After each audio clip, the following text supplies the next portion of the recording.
4 फरवरी 2025 वर्ष का चौथा सामान्य सप्ताह मंगलवार। योहान द ब्रिटो पुरोहित तथा शहीद अनिवार्य स्मृति दिवस।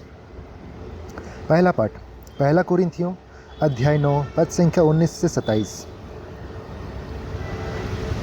सब लोगों से स्वतंत्र होने पर भी मैंने अपने को सबों का दास बना लिया है, जिससे मैं अधिक से अधिक लोगों का उद्धार कर सकूं। मैं यहूदियों के लिए यहूदी जैसे बना, जिससे मैं यहूदियों को उद्धार कर सकूं।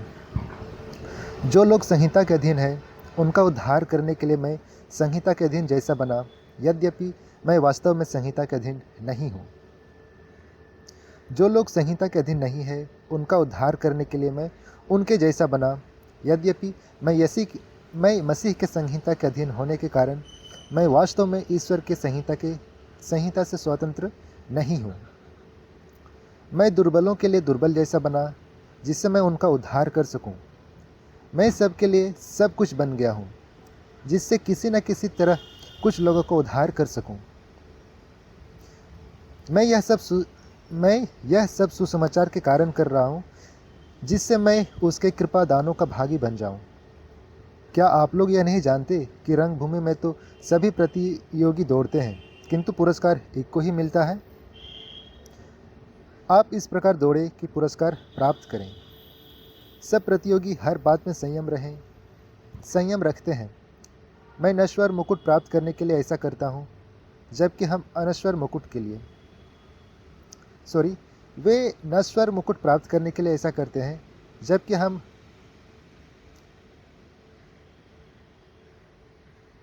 अनश्वर मुकुट के लिए। इसलिए मैं एक निश्चित लक्ष्य सामने रखकर दौड़ता हूँ।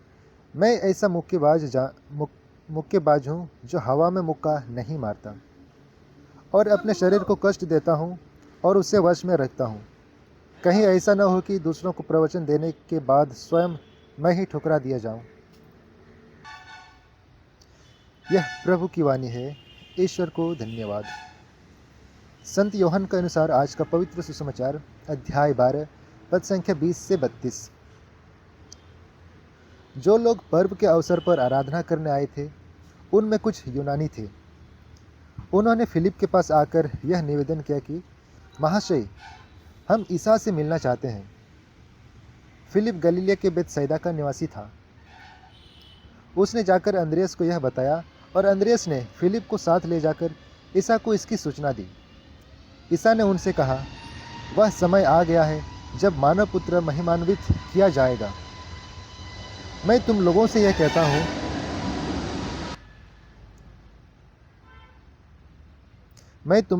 कहता हूँ, जब तक गेहूं का दाना मिट्टी में गिरकर नहीं मर जाता, तब तक वह अकेला ही रहता है, परंतु यदि वह मर जाता है तो बहुत फल देता है।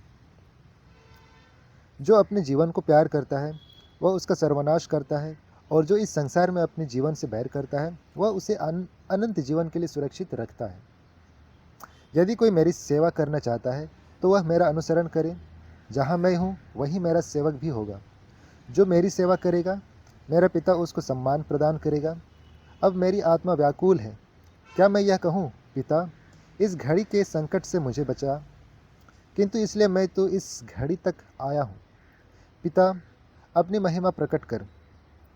उसी समय यह स्वर्गवाणी सुनाई पड़ी, मैंने इसे प्रकट किया है और उसे फिर प्रकट करूँगा। आसपास खड़े लोग यह सुनकर बोले, बादल गरजा। कुछ लोगों ने कहा, एक स्वर्गदूत ने उनसे कुछ कहा। ईसा ने उत्तर दिया, यह वाणी मेरे लिए नहीं बल्कि तुम लोगों के लिए आई है। अब इस संसार का न्याय हो रहा है। अब इस संसार का नायक निकाल दिया जाएगा, और मैं जब पृथ्वी के ऊपर उठाया जाऊंगा, तो सब मनुष्य को अपनी ओर आकर्षित करूंगा। यह हमारे प्रभु यीशु ख्रिस्त का सुसमाचार है। ख्रिस्त की जय। तो आइए आज के दोनों पाठों पर हम मनन चिंतन करेंगे, और इसे हम सुनेंगे फादर फ्रांसिस स्करिया के द्वारा, जो भोपाल महाधर्म प्रांत के हैं। और वो बताते हैं, यीशु के सार्वजनिक जीवन के प्रारंभ भाग में हम देखते हैं कि यीशु विशेष रूप से यहूदी लोगों के साथ अपना समय बिताते हैं, जिन्हें मसीह को स्वीकार करने के लिए ईश्वर ने विशेष रूप से तैयार किया था। लेकिन उनके सार्वजनिक जीवन के अंतिम दिनों में जैसा कि आज के सुसमाचार में चित्रित किया गया है, वे गैर यहूदियों के बीच में भी प्रेरिताई कार्य करते हैं। आज के सुसमाचार में हम कुछ यूनानियों को यीशु के पास आते हुए पाते हैं। वे फिलिप के पास आते हैं, लेकिन फिलिप उन्हें सीधे यीशु के पास ले जाने के बजाय अंद्रयास के पास ले जाते हैं और अंद्रयास ही यीशु को इसके बारे में सूचित करते हैं। लोगों को यीशु के पास लाना अंद्रयास की विशेषता है। उन्होंने अपने भाई सिमोन को यीशु के पास लाया। उन्होंने 5 रोटियां और 2 मछलियों वाले लड़के को यीशु के पास लाया और रोटियों के चमत्कार को संभव बनाया। आइए हम भी अंद्रयास के समान सभी को यीशु के पास लाने की सीख लें।